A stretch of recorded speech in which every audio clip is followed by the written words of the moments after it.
A fortnight ago, we looked at the wild cherry in flower with its snowfall of blossom. And now at the beginning of May, it's joined by another tree which has a snowfall of blossom, and that is the wild crabapple, which is also a member of the rose family and shares many of its ecological characteristics with the wild cherry.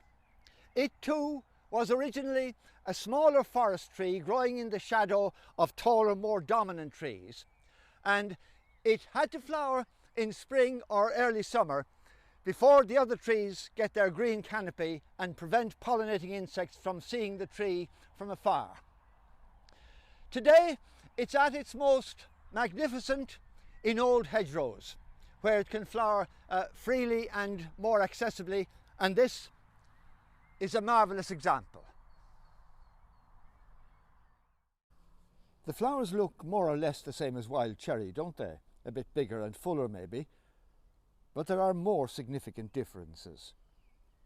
First of all, the flowers here are protogynous, meaning that the female carpels mature first before the male stamens. Notice how the 5 stigmas overtop the stamens at first and are receptive before the stamens shed their pollen. Nearly 100 insect species have been listed as visitors. But if the anticipated bees or long-tongued flies fail to arrive, self-pollination will occur, because most of the flowers are directed sideways towards the light, so pollen can easily fall down onto the stigmas. Apart from that, the flower doesn't otherwise look too different from cherry at first glance, but there's an awful lot more going on here. You may remember in the cherry flower, the rim of the receptacle grows up to form a bowl around the ovary. Here, the receptacle also grows up around the ovary, but the apple flower takes this process a stage further. There is no bowl here. Here, the upgrown receptacle fuses with the ovary. This is easier to see in a fertilized flower, and especially so in the developing fruit.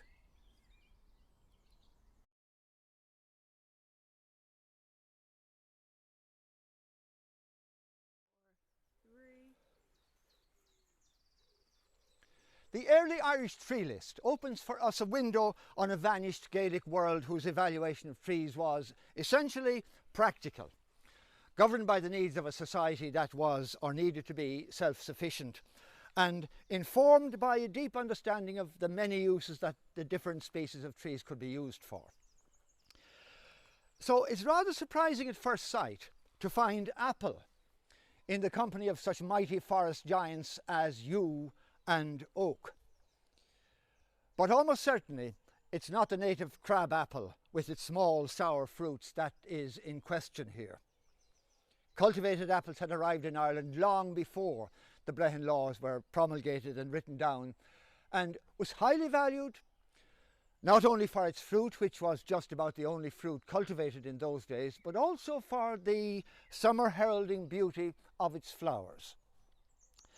And in the early mythological tradition, the apple was closely associated on a whole range of different levels with Monadhain Mac Lir, the god of the sea and of the mysterious lands on the far side of the otherworld ocean, where he lived in Abhainn Aula, the plain of apples.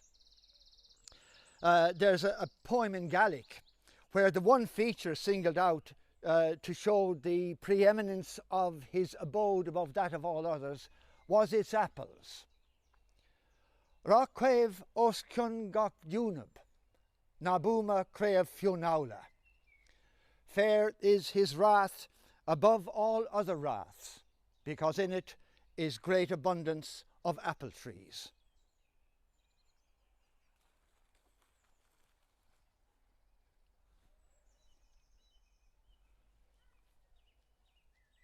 Most of the wild trees we think of as crab apples in hedgerows and woods are probably not genuine wild native crab apples at all, but have grown as pippins from cultivated parents. Now, a pippin is an apple tree that grows from seed, but apples don't breed true from seed. So for example, if you have an apple tree with particularly delicious fruit, it can't be propagated except by cuttings. But there's so much more to the wonderful story of the apple than we have time for now. But we will come back later in the year when the trees are in fruit in order to look at its complex origins and its importance in Irish tradition.